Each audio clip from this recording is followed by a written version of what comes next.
Now, it's been 80 years since Thomas the Tank Engine and his friends first appeared in children's books before their runaway success on screen. To mark the anniversary, a previously unseen episode of the television series, narrated by Ringo Starr, has been brought back to life. Our reporter Graham Satchell has been taking a look.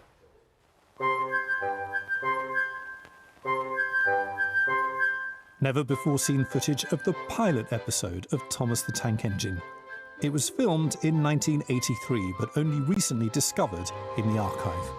One day, Thomas was at the junction when Gordon shuffled in with some trucks. The unmistakable voice of the original narrator, Ringo Starr. Phew, remarked Thomas. What a funny smell. Right from the very beginning, we see Thomas as a slightly cheeky little engine, this time making fun of Gordon, the bigger, stronger tender engine. Do you know what I think it is? It's ditch water. Thomas the Tank Engine harked back to a time where politeness was expected, rules had to be followed, and naughtiness normally had consequences.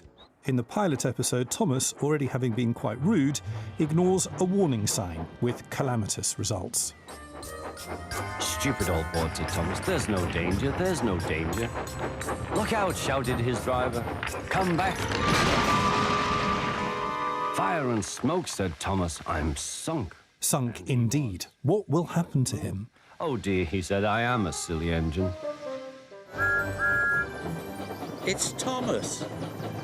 Hello, Thomas. Thomas and Friends was a hugely popular children's programme. More than 500 episodes were made, airing in 150 different countries. I'm sending you to work on the new branch line, Thomas. Maybe that'll help you think about being a little less cheeky. It had a major reboot when Mattel bought the franchise more than a decade ago. New animated episodes were made with new characters, many of them female for the first time. It's almost like a little enchanted forest. The kind of place you'd find fairies and elves and magical creatures. Marion the Railway Steam Shovel was voiced by Oscar winner Olivia Colman. Oh, hello there. You must be Annie and Clarabelle. Ryan voiced by another Oscar winner, Eddie Redmayne. My name is Ryan, and I'll be your engine today. Down a mine, is he? Ho, ho, ho, laughed Gordon. What a jokey chortle, puffing to the rescue. Back in the pilot episode, Thomas is about to be rescued by Gordon, the engine he was so rude to at the beginning. Heave, called the fat controller. There is a moment of jeopardy, but Thomas is finally rescued and lessons are learned. I'm sorry I was cheeky, said Thomas. That's all right, Thomas, you made me laugh.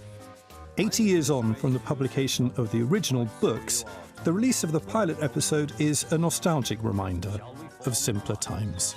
United we stand, together we fall, said Gordon grimly. And buffer to buffer the Allies puffed home. Graham Satchell, BBC News. So, here in the studio, Mark Chambers, whose grandfather wrote the original Thomas the Tank Engine books. Ian McCue is producer of Thomas Adventures on TV. Welcome to both of you. Thank you very much. Mark, for you, all of this is very personal, isn't it? Going right back. Take us to a place in time, your grandfather reading these stories to you. Yes, indeed. I have memories going back to very early days. I would think probably 5 years old. And him coming to stay with us at the family home in Devon. Can't remember the specific stories he would have read me, but he would bring out one of the volumes of stories that he'd written. And yes, it was a wonderful thing to have those stories read to me by him. And we're seeing a picture of him now. The stories obviously were already published at that point. They were already in the public absolutely. domain. By the time I was born, he'd completed all 26 books that he wrote initially. And then the TV series and everything that came after that was about a decade in the future. I'm going to ask the obvious question, but at age 5, you probably can't remember. Was he a good storyteller? I mean, I know he's written books that people have loved for generations. Yeah, no. But do you remember his voice? Could he deliver it? Yeah. Oh, absolutely, yeah. Not too many accents, but there was certainly emotion in the voice. And yes, it was a very special experience, even at that age. Ian, I think you have to...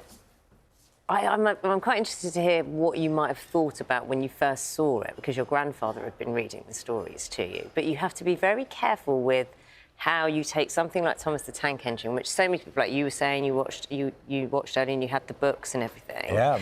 When people's imaginations kind of go a certain way, you have to be very careful with it, don't you? I think we have to remember where the story started from, and it really started from that love of trains. And I think the nice thing in today, people still love trains. Children still love trains. I go to my local train station and kids get excited bigger than Ringo. But that Michael Angelis came in, who was sort of classic sort of Liverpudlian actor, who had a very similar tone and voice to Ringo, and did a fantastic job of sort of carrying on that legacy of great storytelling. It's amazing how far it's spread across the world in terms of fan base as well. Because I think of it as quintessentially British. Oh, it is. But, yeah. but it is known all around the world. Yeah. Japan, huge, isn't it? Yes, huge in Japan. Huge in Japan. Yes, I mean, at its core, I think you're right. It is very much British, set in a golden age of the sort of 1940s and 50s on this mythical island, and yet there's something there that appeals to children, generations of children, on a global basis, and it's astonishing and wonderful. We love a story about trains. We also love a story of discovery. And this bit of reel of tape here. Oh, yes. Yeah. This is so there was a discovery made. There was a kind of forgotten episode. We love stories like that. In 1983, so Britt Allcroft, as we'd mentioned, unfortunately Britt passed away last year, but she had gone to sort of Clearwater Films to create the first Thomas series, and they shot a test pilot to really sort of iron out all the kinks and stuff of how they're going to create the show. That was done. They created the first season. Thomas became sort of the huge show that everyone knows and loves, but the pilot was never seen again. And a couple of years ago, we sort of stumbled across some sort of archive footage and stuff that was in the Mattel archives, and we pulled it out to find out that this was, the film cans of the pilot. We opened it up. I would have loved for it to have been the complete film, ready to go, but it wasn't. It was film trims. There were elastic bands wrapped around, and it was in a poor condition. We had to do a lot of work restoring it. Not only that, this particular can that we've got with us contains some of Ringo Starr's very first voice recording back in 1983 for the pilot. So put that all together with the sound effects we also found. The one thing that was missing was music.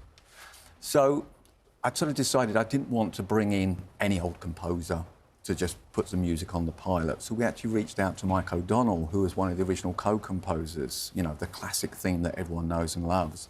And Mike was only too happy to come in and give us a really nice bespoke score, and it really just came together really well. We're very proud. Well, a lot of people will be very happy that there's more and you've discovered more. So lovely to meet you this morning. Thank you very much. Absolute pleasure. Thank you. Joy, thank you. It's nice to have a bit of nostalgia. No, it is. It is. Straight away, I'm kind of going back into the stories. Very magical. Very magical. I was books, though. For me, it was books, not the animated show. No offence. Oh, no. Time now to get the